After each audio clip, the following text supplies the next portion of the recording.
we've been talking about the timeline and the effects on the timeline, the regression on our collective timeline across centuries, and we've been discussing now the mechanics, what I like to call the mechanics of the timeline. Because really the timeline is shifting, right? It's a moving part. It shifts. It rises, it falls, it turns on its axis, right? It's a moving mechanism. Because what is the timeline? I like to think of the timeline as composed of these mechanical parts, right? These mechanical parts, like your engine.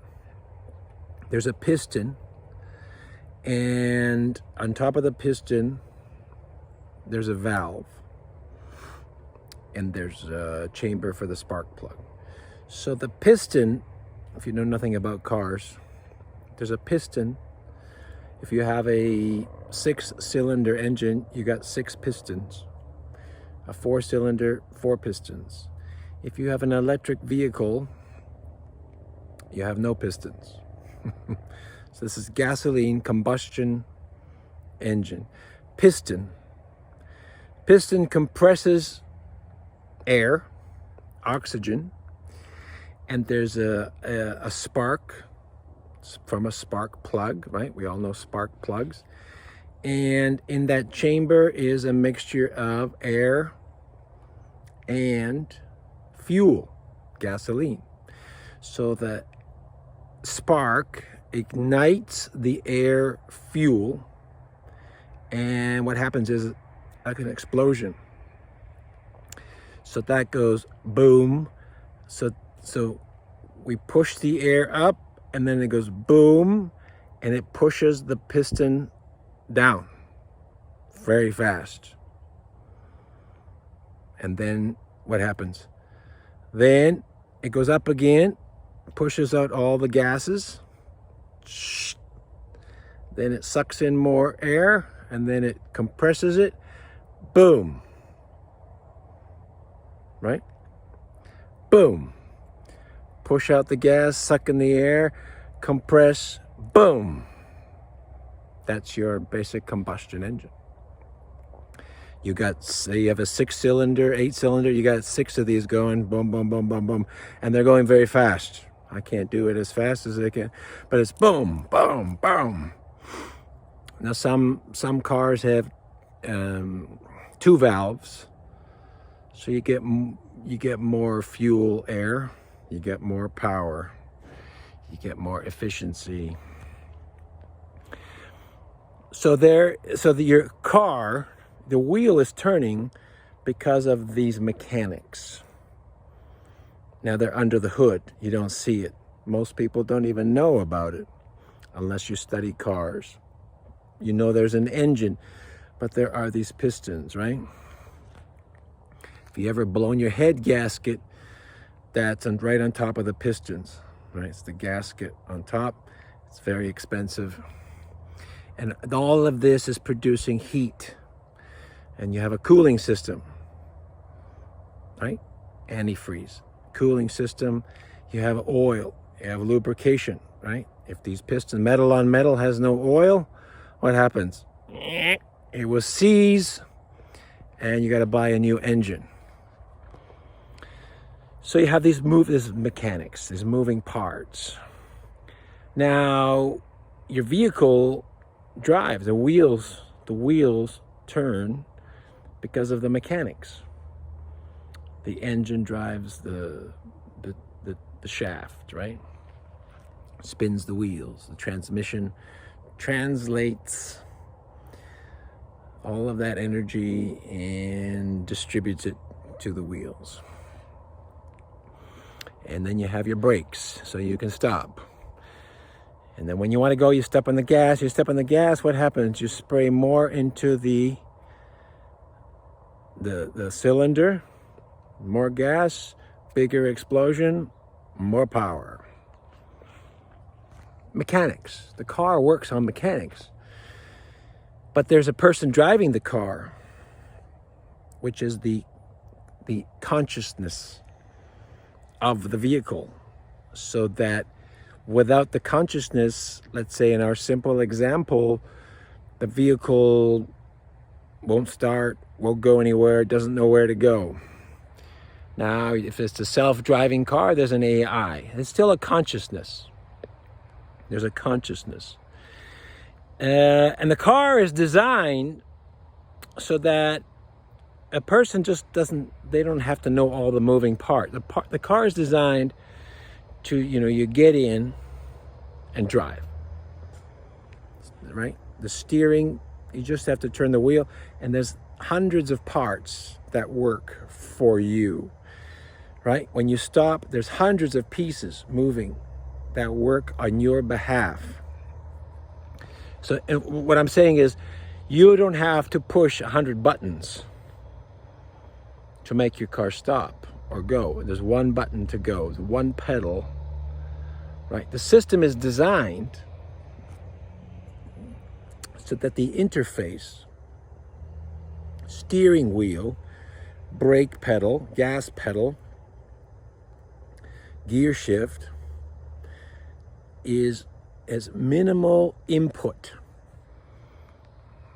It's a minimal input system, and that input can affect thousands of parts to a 3,000, 4,000 pound machine that on the outside looks really nice, but there's thousands of moving parts, metal parts, rubber parts, plastic parts, gears, right?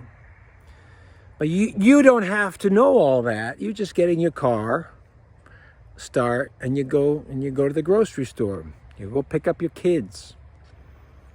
Go for a race, right? I just want to think about, when I buy a car, I gotta buy a sports car. I want to buy an SUV, truck. So the timeline, we haven't gotten into that part yet, but there are mechanics, moving parts that are built into the timeline. So it's not just a thing, right? It's not just like a car. You don't open the hood and there's nothing there. There's the reason there's a hood.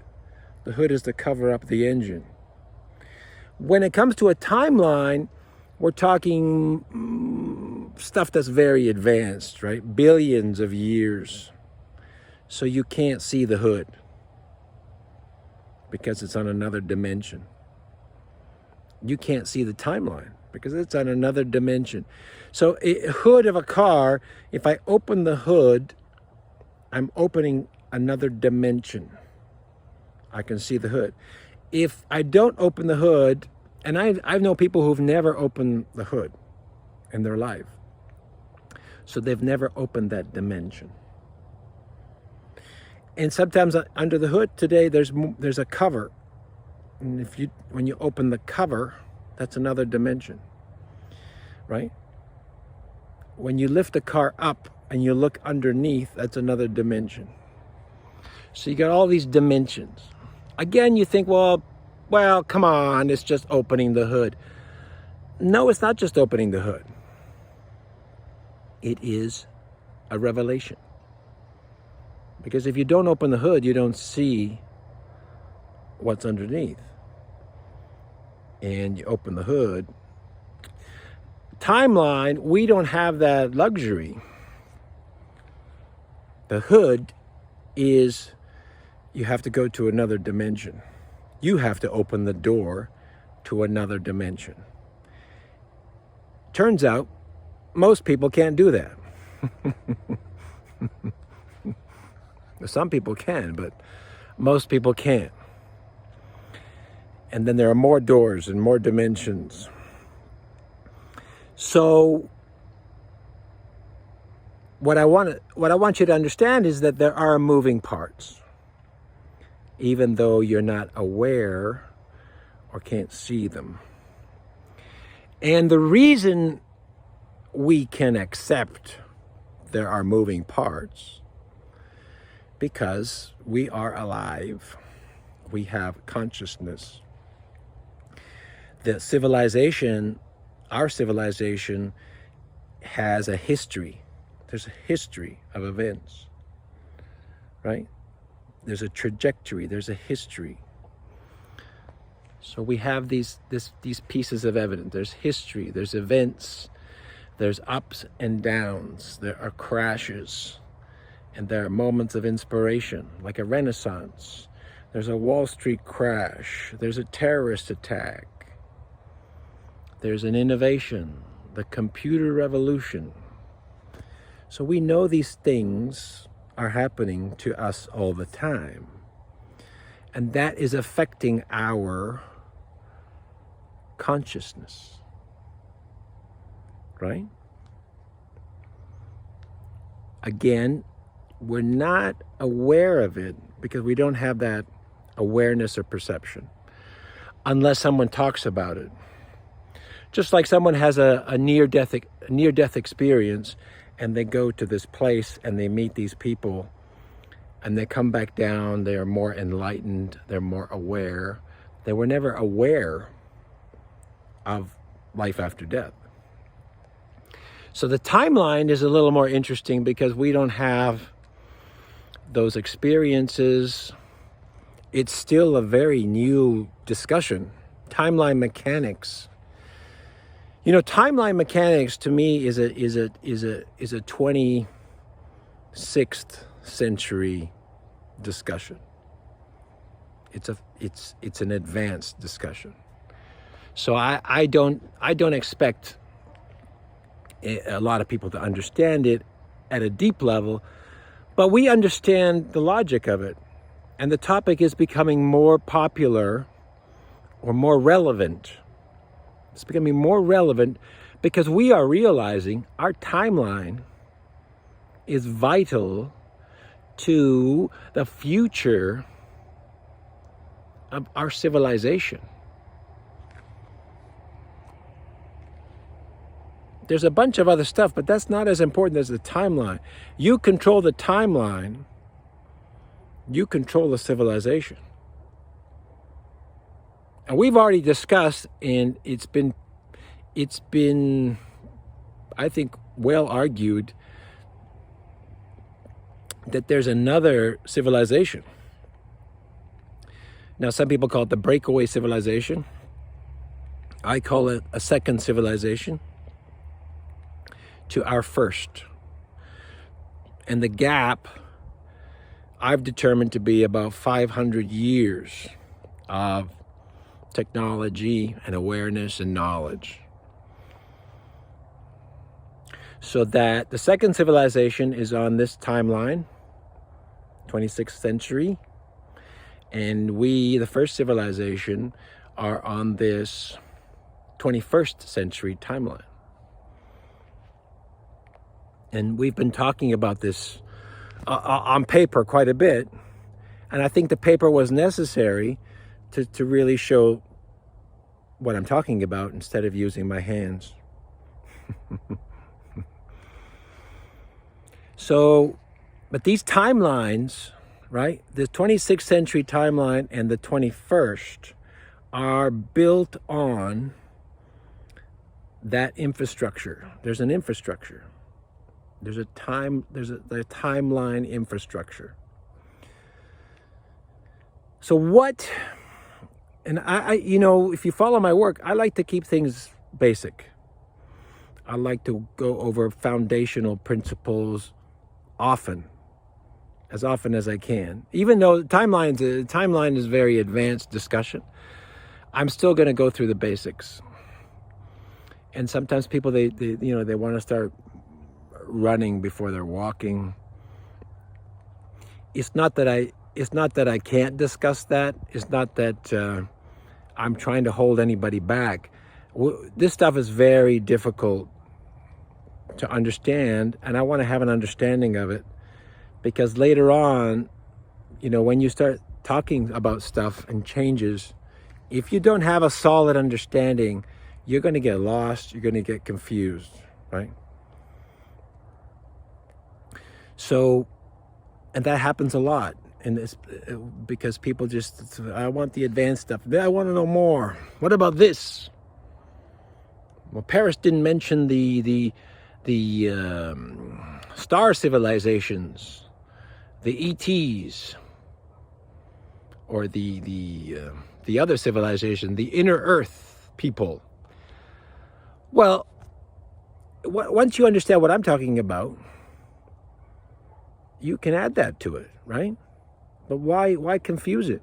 We are in the 21st century. There's a 26th century. Well, obviously, that's the inner Earth people. I call them the elves, the elven people. They're 31st. They're 35th century level civilization. But, so I don't have to add them all the time. Yeah, they're there. And then the star races are even more advanced. They're 40th, they're into the millennia. Or the billion years. Some civilizations are billions of years old. So then people say, well, why didn't we talk about that?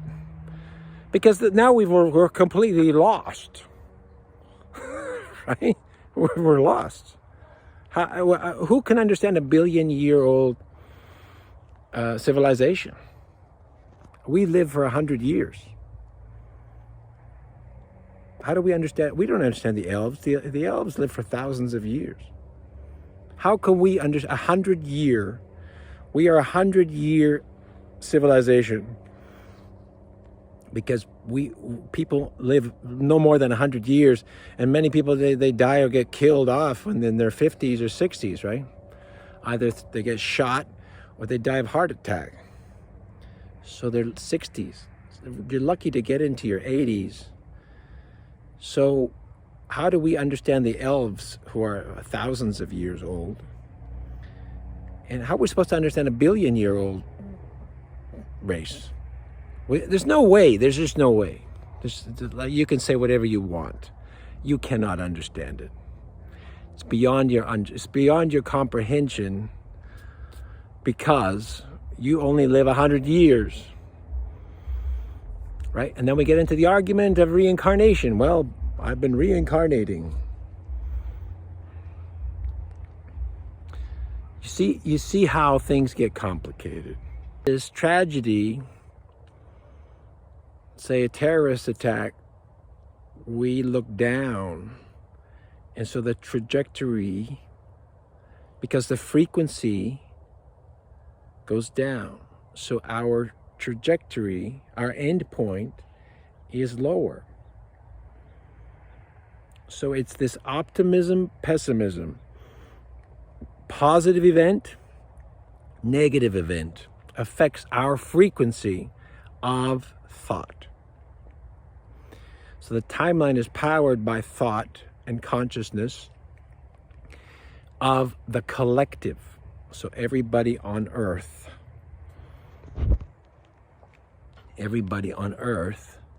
shares in the consciousness of our civilization. So to wipe out our civilization, you'd have to collapse the mass consciousness. If the mass consciousness collapsed, it became so depressed, it could collapse. You'd get mass suicide, right? Mass suicide. You get people just killing each other. And I would bet, I don't know, that has happened on other planets. You collapse.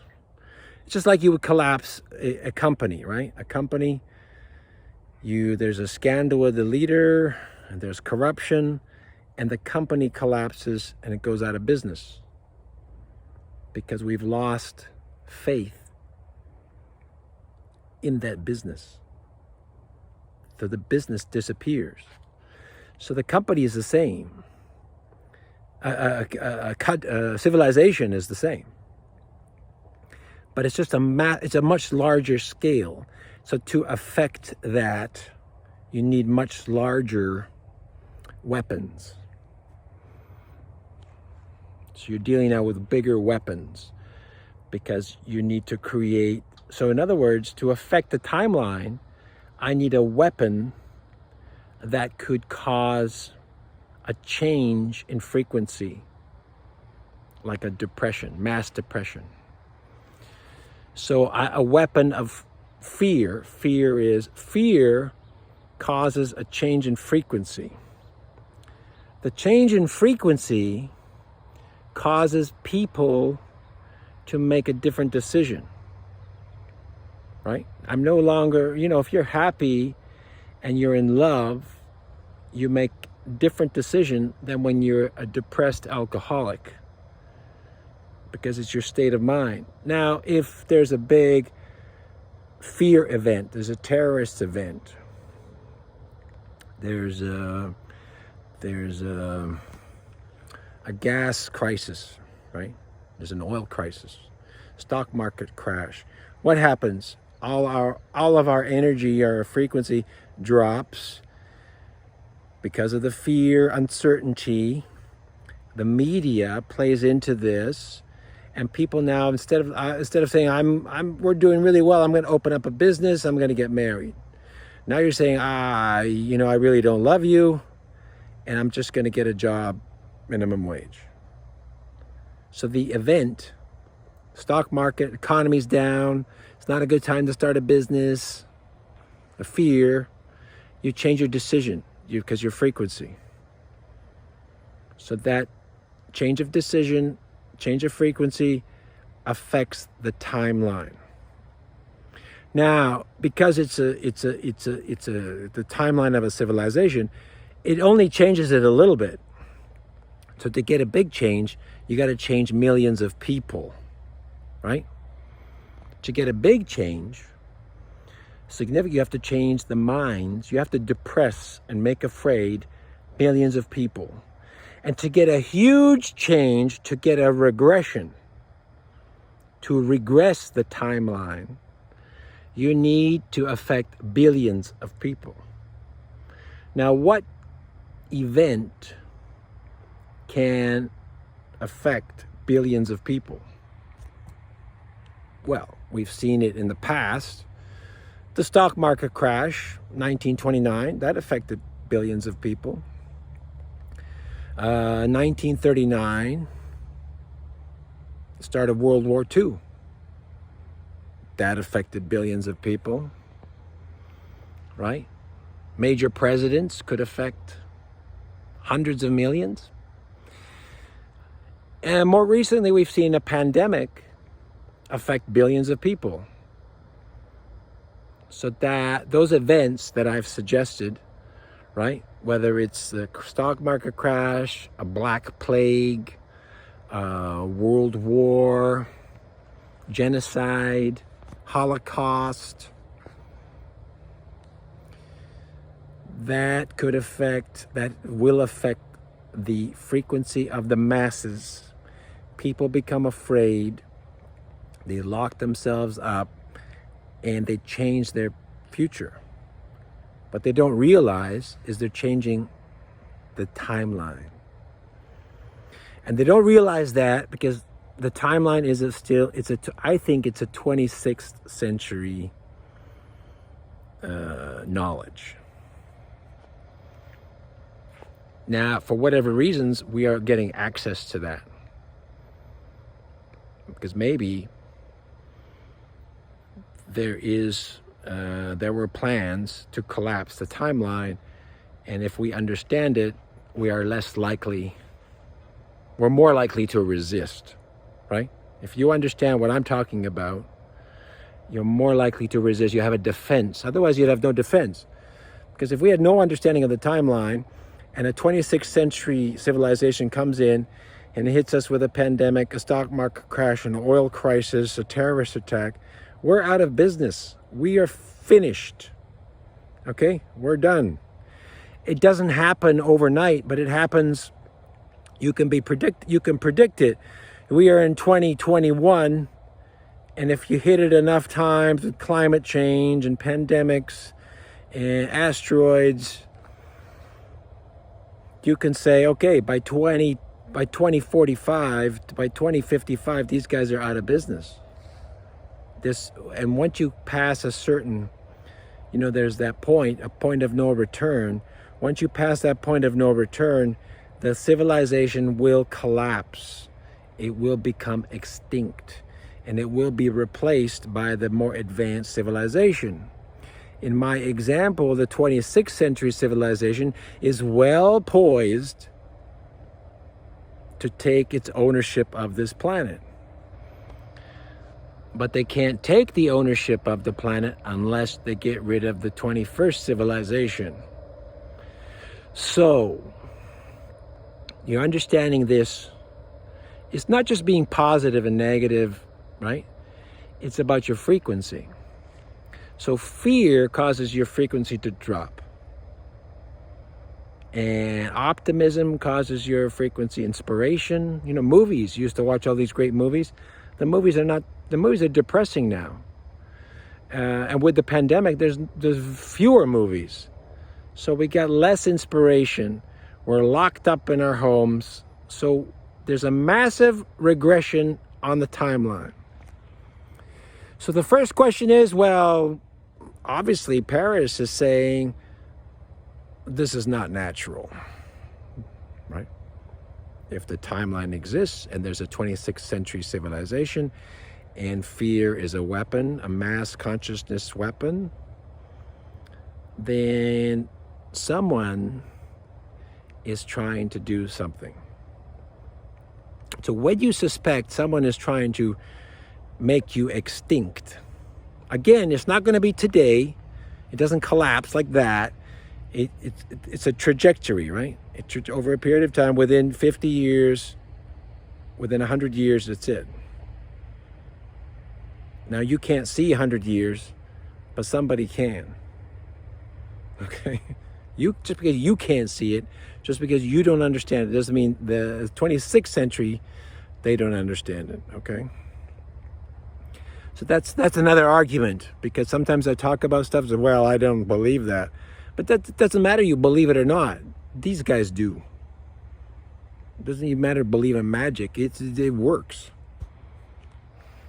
And it works better if you don't believe it. If you don't believe it, you got no defense. So awareness. Awareness is one of the, raise your frequency. Awareness, optimism, innovation. We discovered a cure for cancer. The whole world's going to go, wow. Right?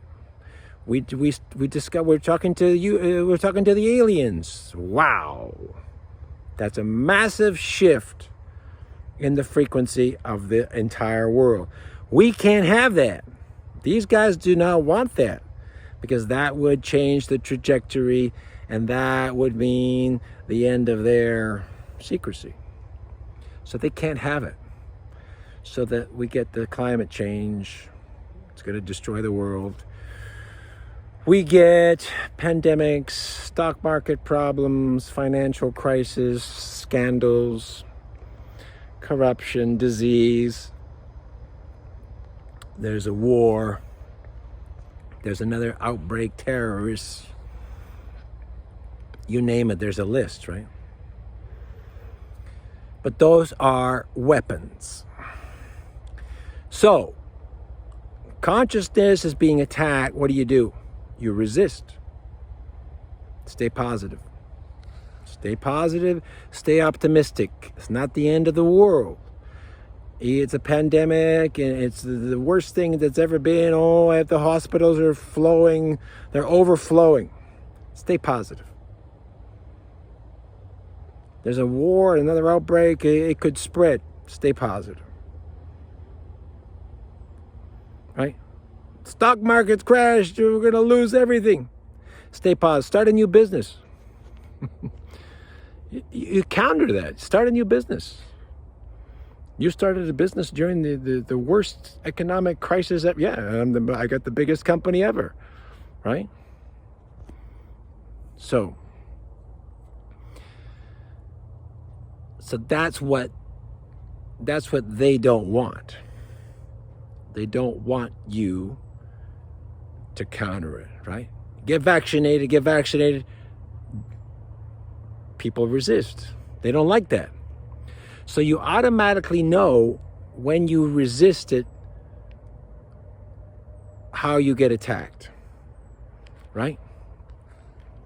When I started talking about aliens, UFOs. I got hammered. 20 years later, the Pentagon, right? The National Defense says there are UFOs and we don't know who's flying them. That's an admission. Roswell, it's an admission. So they don't like it. Get vaccinated, so you go up. Pandemic, we're all gonna die, forget about it. There's an economic crisis, I'm starting a business. But you don't do it, I'm not saying do it blindly, but don't buy into the fear, right? And if we can get that on a massive scale, we can protect the timeline. You protect the consciousness, you protect the timeline. At least we'll be stable. We may not go up, but we're not going to go down. So that's why we have this knowledge sharing, is so that, because without this counter knowledge, we're just going to go downhill, right? So we got this counter knowledge. Hey, wait a minute. Because you look at it today, there's a lot of contemporaries talking about UFOs today. But 20 years ago, 30 years ago, only the crazy people were talking about UFOs, right? The crazies, and they're on a late night radio. You got to listen to me. So things have changed over 20 years. Imagine if no one talked about it 30 years ago. If nobody talked about it 30 years ago, we wouldn't have it today. So you have to, knowledge is central. Knowledge is central to having that perspective, so that you don't buy into the fear. You counter the fear.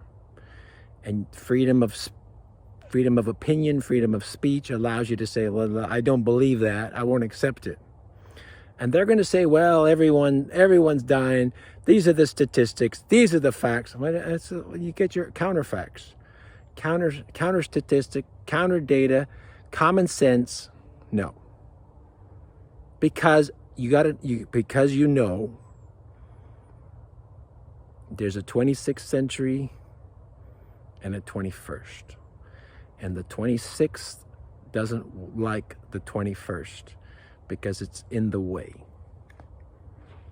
We're a bunch of useless eaters. These guys are already in space. These guys have already been time traveling. They've done it all. And we're just learning to stand erect. So the mechanics are there. And what drives the mechanics, what drives this vehicle, is consciousness. I know that's an advanced discussion by itself. And I'm not saying I'm an expert in consciousness, but consciousness is a frequency, is an energy, is a light. It's a light, which is driven by energy and frequency. And it drives this mechanism, this timeline engine. So if you want to have a steady, right? You want to get better. You want to see improvement. And anything that attacks that, anything that just hammers you with negativity and fear, that's an antagonist. That's a villain.